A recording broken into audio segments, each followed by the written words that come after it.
এই যে শুনতেছেন ছাত্ররা দল বের করবে, বলেছেন নাগরিক কমিটি দল বের করবে, ঘোড়ার ডিম, কিচ্ছু না। দল একটা হবে, এটা একটা সিটও পাবে না। এই যে আব্বাসী বলছে, এটা লিখে রাখেন ডায়েরিতে। আমি লেগের গোষ্ঠী কেলাই, বিএনপির গোষ্ঠী কেলাই, কোন লিগের দরকার? মানুষে খুঁজে নেতা বেতার পিছনে, নেতা বেতা কত নাইবো? আল্লাহ তো বড় নেতা মিয়া, মানুষ এটা বুঝে না। যার ভিতরে আল্লাহ রাসুলের এলেম আছে, আল্লাহ রাসুলের আদর্শ আছে, আর আল্লাহর কোরআন আছে, আমি মনে করি রাষ্ট্র দেওয়া উচিত, বুঝেনি? আর এবার যে সিদ্ধান্ত নিয়েছে এটা স্পষ্টতই রাষ্ট্রপতি শাহাবুদ্দিনের জন্য চরম অপমানজনক। এখন আছে না, ধরেন বাঘ খাঁচার মধ্যে পালমো, এটা গুতা দেমো, হ্যাঁ, তারপর বাঘ একটা বিলাইয়ের মতন হয়ে যাবে, দেখতে ভালো লাগবে, বিষয়টা অনেকটা এরকমই হয়ে গেল না? যদি রাষ্ট্রপতির দরকার না লাগে বাদ দিয়ে দেন, সিস্টেমে বাদ দিয়ে দেন, কিন্তু না, সংবিধানকে নিজেদের যেই এই সরকারের বৈধতার জন্য রাষ্ট্রপতি রাখাটা জরুরি, কিন্তু বাসার ভিতরে খাওয়া দাওয়া ছাড়া আর কিছু নাই। স্পষ্টত রাষ্ট্রপতির গেম ওভার। এবার সামলাও কুকুর, ভিক্ষার দরকার নাই তোমার, কুকুর সামলাও। এই অবস্থায় চলে গেছে এক্সট্রিমলি ছাত্র জনতা। এক্সট্রিমলি যে ছাত্র জনতা গিয়েছে তার একটি উদাহরণ আপনাদেরকে এই মুহূর্তে ইত্তেফাক পত্রিকার হেডলাইনটা পড়ে শোনাচ্ছি। 21-এর প্রথম প্রহরে রাষ্ট্রপতিকে শহীদ মিনারে না যাওয়ার আহ্বান, রাষ্ট্রপতি চুপুকে শহীদ মিনারে যেতে নিষেধাজ্ঞা করেছেন ছাত্র জনতার একটি ব্যানারে আজকে। তাই বললাম যে কুকুর সামলাও, ভিক্ষার দরকার নাই। জুলাই আগস্টের এই 36 দিন যুদ্ধ ছিল, যুদ্ধ। আপনারা দেখছেন না, হাজার হাজার ভিডিও। রাস্তার ডিভাইডারের এই পাশে সবাই মাথা ঝুঁকে আসছে, ওদিক থেকে গুলি চলতেছে, আগুন জ্বলতেছে, কেউ ইট ভাঙতেছে, ইটের সঙ্গে রাইফেলের বুলেটের গুলি, ইট আর বুলেট, এই যুদ্ধ হয়েছে তো ভাই।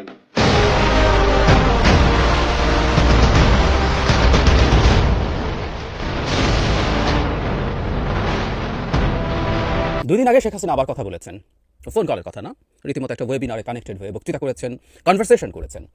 কুয়েট নিয়ে কথা বলতে গিয়ে ওটা নিয়ে কথা বলা হয়নি, কিন্তু এই কথাগুলো বলে রাখা জরুরি, কারণ তার এবারকার বক্তব্যে, তার এবারকার যে ওয়েবিনারে উনি কানেক্টেড হয়েছেন, সেটা আমাদের সরকারের খুব গুরুত্বপূর্ণ একটা করণীয় সম্পর্কে ধারণা দেয় বলে আমি মনে করি। দর্শক, দেশ পড়বার দূরে কিংবা কাছে যারা এই মুহূর্তে দেখছেন, আশা করি সবাই ভালোই আছেন।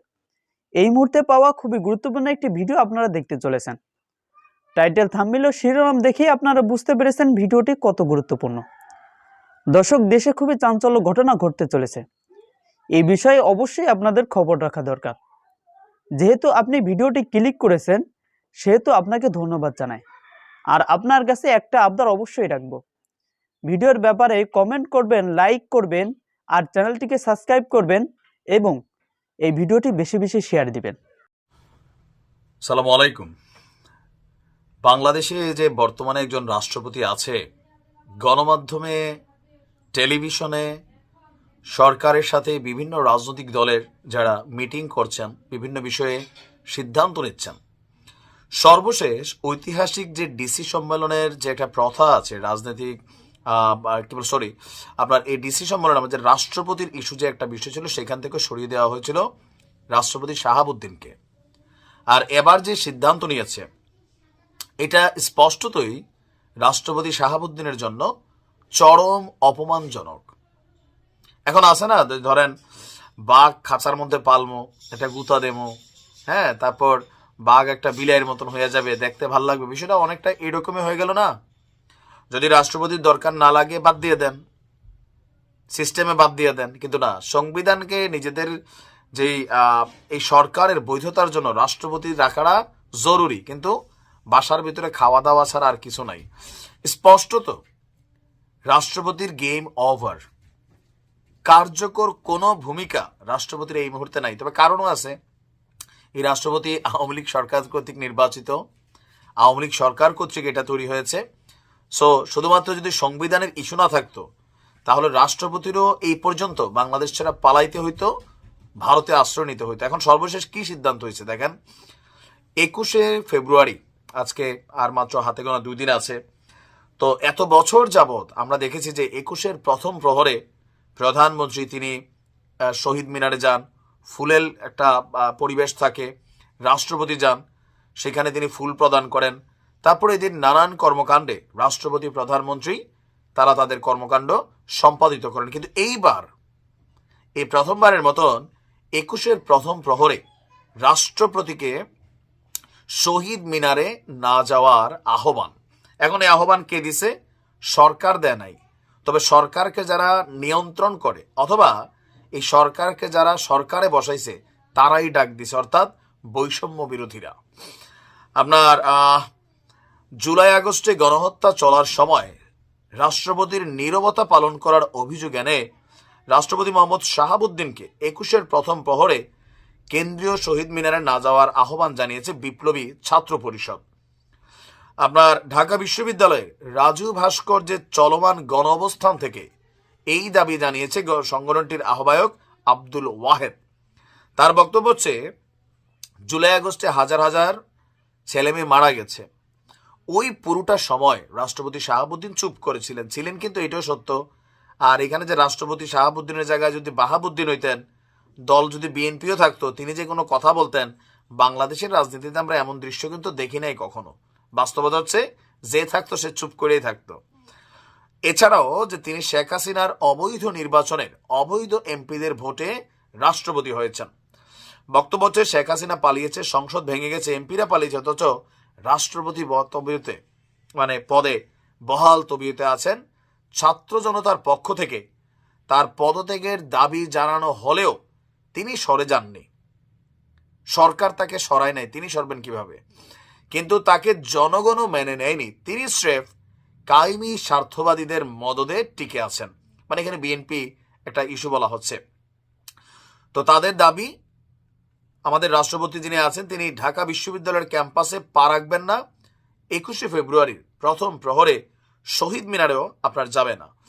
তো 13ই ফেব্রুয়ারি থেকে আওয়ামী লীগ এবং তাদের মিত্র শক্তিকে নিষিদ্ধের দাবিতে ঢাকা বিশ্ববিদ্যালয়ের রাজু ভাস্কর্যে গণ অবস্থান কর্মসূচি চলছে। তো এই যতগুলা প্রোগ্রাম দেখেন, এগুলো সবগুলোর পিছনে বাবা বলেন, মা বলেন, ভাই বলেন, বোন বলেন, এগুলো হচ্ছে বৈষম্য বিরোধী এবং সমন্বয়করা, কোন কোন অংশে শিবিররাও। কারণ শিবিররা যে আসলে কোনটা কি, এইটা এখন অনেকের মধ্যে একটু প্রশ্ন। এখন রাষ্ট্রপতি বেসিক্যালি মাসে মাসে বেতন নেওয়া, খাওয়া টাওয়া ছাড়া আপাতত আর কোনো ভূমিকা নাই, আর কয়েকদিন পরে তো নির্বাচনী হয়ে যাবে। So just the chapter is over. ভালো থাকুন। এবার সামলাও কুকুর, ভিক্ষার দরকার নাই তোমার, কুকুর সামলাও। এই অবস্থায় চলে গেছে এক্সট্রিমলি ছাত্র জনতা। এক্সট্রিমলি যে ছাত্র জনতা গিয়েছে তার একটি উদাহরণ আপনাদেরকে এই মুহূর্তে ইত্তেফাক পত্রিকার হেডলাইনটা পড়ে শোনাচ্ছি। 21-এর প্রথম প্রহরে রাষ্ট্রপতিকে শহীদ মিনারে না যাওয়ার আহ্বান, রাষ্ট্রপতি চুপুকে শহীদ মিনারে যেতে নিষেধাজ্ঞা করেছেন ছাত্র জনতার একটি ব্যানারে আজকে। তাই বললাম যে কুকুর সামলাও, ভিক্ষার দরকার নাই। এখন এই কারণে কুকুর সামলাও বলছি যে দেশে যে অস্থিরতা তৈরি করা হয়েছে নতুন বাংলাদেশে, স্বাধীন বাংলাদেশে, রক্ত দিয়ে, জীবন দিয়ে আমার সন্তানের রক্তের দাগ না শুকানোর আগেই রাষ্ট্রীয় ক্ষমতা নিয়েছে। বর্তমান সময়ে একটি যুদ্ধ চলছে, অঘোষিত যুদ্ধ। সেই যুদ্ধের অবসান হয়তো বা ছাত্র জনতা এই 21শে ফেব্রুয়ারিতেই সমাধান করবেন। আমি আপনাদের সামনে নিউজটা তুলে ধরছি পুরাপুরি। জুলাই ও আগস্টে গণহত্যা চলার সময় নীরবতা পালন করার অভিযোগ এনে রাষ্ট্রপতি মোহাম্মদ শাহাবুদ্দিনকে 21-এর প্রথম প্রহরে কেন্দ্রীয় শহীদ মিনারে না যাওয়ার দাবি জানিয়েছে বিপ্লবী ছাত্র পরিষদ। প্রতি বৎসর সেই 20শে ফেব্রুয়ারি রাত 12:01 শহীদ মিনারে যান দেশের প্রধান মন্ত্রী এবং রাষ্ট্রপতি। তাই এবার রাষ্ট্রপতিকে না যাওয়ার আহ্বান জানিয়েছে বিপ্লবী ছাত্র পরিষদ নামেও একদল বিপ্লবী তরুণ। এই বিপ্লবীদের কণ্ঠ আমি জানি স্তব্ধ করতে যে যাবে তার গলা টিপে ধরা হবে। কারণ বিপ্লবীদের কণ্ঠ যখনই আপনি চেপে ধরতে যাবেন, থামাতে যাবেন, তখনই কিন্তু আগুনের লেলিহা আপনি ছাই খাই হয়ে যাবেন। তাই বিপ্লবীদের সাথে আমরাও একমত। আমরা যারা বিপ্লবী কাজে জড়িত ছিলাম, এই জুলাই গণহত্যার বিরুদ্ধে যারা কণ্ঠস্বর চালিয়েছিলাম, আজকে আশা করি সকলে ঐক্যমত হবেন। এই শাহাবুদ্দিন চুপুর মতন একটা খুনি, পাঁচাটা গোলাম, শেখ হাসিনার পায়ে দরে চুমু খেতেন, সেই কুলাঙ্গার এখনো আমাদের দেশের রাষ্ট্রপ্রধান, রাষ্ট্রপতি, আর সে যাবে শহীদ মিনারকে অপবিত্র করতে। এরকম একটি কুৎসা চরিত্রের, একটি বাজে চরিত্রের লোক বাংলাদেশের শহীদ মিনারে যাবে, আর বাংলাদেশের বঙ্গভবনে বসে আছে, নীলজ্জকের মতন সে বসে আছে, আর কেউ কেউ তাকে বসিয়ে রেখে কোনো ফায়দা নেওয়ার জন্য চিন্তা করছে। তাই এই সকল কিছুর জবাবদিহিতা হয়তোবা এবারের 21-এর এই 52 ভাষা আন্দোলনের পরে 2025 সালে এসে হয়তোবা আরেকটি ভাষা আন্দোলনের মতন আরেকটি সংগ্রাম বা আরেকটি কিছু ঘটতে যাবে 21শে ফেব্রুয়ারি। সেই জন্য আমরা সবাই যেন প্রস্তুত থাকি। ছাত্র এবং তরুণ বিপ্লবীদের পক্ষেই আমাদের কণ্ঠ থাকবে। এখানে লিখেছে বুধবার 19শে ফেব্রুয়ারি বিকেলে ঢাকা বিশ্ববিদ্যালয়ের রাজু ভাস্কর্যে চলমান গণ অবস্থান থেকে এ দাবি জানান সংগঠনটির আহ্বায়ক আব্দুল ওয়াহেদ। আব্দুল ওয়াহেদ বলেন, জুলাই ও আগস্টে আমরা 2000-এরও বেশি ভাই বোনকে হারিয়েছি, কিন্তু পুরো ঘটনার সময় রাষ্ট্রপতি মোহাম্মদ শাহাবুদ্দিন চুপ করে বসেছিলেন। এছাড়া এটিও কারো অজানা নয় যে তিনি শেখ হাসিনার অবৈধ নির্বাচনের অবৈধ এমপিদের ভোটে রাষ্ট্রপতি হয়েছেন। অবৈধ নির্বাচনে অবৈধ এমপিদের ভোটে অবৈধ একটা রাষ্ট্রপতি, এই কথাটা বুঝে না। রীতিমতো একটা ওয়েবিনারে কানেক্টেড হয়ে বক্তৃতা করেছেন, কনভারসেশন করেছেন। কুয়েট নিয়ে কথা বলতে গিয়ে ওটা নিয়ে কথা বলা হয়নি, কিন্তু এই কথাগুলো বলে রাখা জরুরি, কারণ তার এবারকার বক্তব্যে, তার এবারকার যে ওয়েবিনারে উনি কানেক্টেড হয়েছেন, সেটা আমাদের সরকারের খুব গুরুত্বপূর্ণ একটা করণীয় সম্পর্কে ধারণা দেয় বলে আমি মনে করি। সেই জায়গায় আসছি, ওয়েবিনারটা কী নিয়ে, কেন, পুরোটাই শুনলাম 1 ঘন্টার বেশি সময়। বরাবরের মতো যা যা বলছেন তিনি, শুরুই হয়েছে যেহেতু ওখানে কিছু ভিকটিম ছিল, তারা যাদেরকে ভিকটিম বলে মনে করেন, তাই তাদের কাছে স্বজন হারানোর বেদনা জাতীয় কথা, যেটা সব সময় তিনি বলেন। বাংলাদেশে যে কোনো কথা আসলে গলাটাকে একটু কাঁপিয়ে কাঁপিয়ে তিনি অভিনয় করে বলেন, তাই করেছেন। ডক্টর ইউনূস সম্পর্কে বলছেন তিনি পরিকল্পনা করে তাকে ক্ষমতাচ্যুত করেছেন, এবং উনি ডক্টর ইউনূসকে রেফার করে বলছেন, আমি আগেও বলেছি ইট ওয়াজ এ ব্লান্ডার বাই ডক্টর ইউনূস। উনি বলছেন যে মিটিকুলাসলি উনি ডিজাইন করেছেন, মাস্টার মাইন্ড বলে একজনকে পরিচয় করিয়ে দিয়েছেন, সেটাকে উনি রেফার করেছেন। শেখ হাসিনা বারবার রেফার করছেন, এবং আমি বলবো ভারতের মিডিয়াতেও এই জিনিসটাকেই বারবার রেফার করা হয়েছে এবং এখনও হচ্ছে। এবং ওখানে মুভমেন্টে সমন্বয়কদের একজন মিস্টার হাসিবকে রেফার করেছেন। আমি দেখলাম যে শেখ হাসিনাকে রীতিমতো গবেষণা করিয়ে বেশ তথ্য হাতে ধরিয়ে দেওয়া হয়েছে, এবং তিনি সেটার ভিত্তিতেই কথা বলেছেন। হাসিবকে রেফার করে বলছেন তিনি কোনো একটা টক শোতে পুলিশ হত্যার কথা এবং মেট্রো রেলে আগুন জ্বালিয়ে দেওয়ার কথা নিজেই বলেছেন। এসব হত্যার ক্ষেত্রে বলছেন যে কোনোভাবেই এগুলো পুলিশ বা আর্মির গুলি না। এখানে তিনি ব্রিগেডিয়ার শাখাওয়াতকে রেফার করে বলছেন যে তিনি বলেছিলেন এই বুলেট অন্য কেউ, এই হত্যা কেউ করেছে। দায় মুক্তি কেন দেয়া হলো সেই আলাপ করেছেন। ডক্টর ইউনূস দেশ চালাতে পারছেন না, এবং তিনি নিজেই বলেছেন যে তিনি যোগ্য নন, দেশ চালাতে পারছেন না। ডক্টর ইউনূস একটা ইন্টারভিউর কথা আমাদের নিশ্চয় মনে আছে, জনাব নুরুল কবিরের সাথে তিনি যেভাবে কথা বলেছেন, খুবই সিম্পলি বলেছেন, এবং উনি হি স্পিক্স হিজ হার্ট, এটা সত্য। উনি মনে যা আসে, ভেতরে যা আছে বলেন।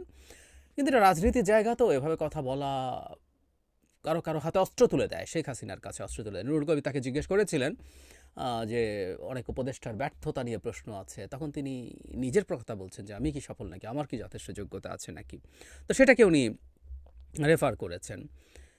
তিনি 32 নম্বর ভাঙার কথা জনগণকে দিয়ে দিয়েছেন, তাদের কোনো বাড়ি নেই, মানে শেখ হাসিনাদের বাড়ি নেই, সেটা লাস্টটুকু যেটা দিয়ে দিয়েছেন সেটা।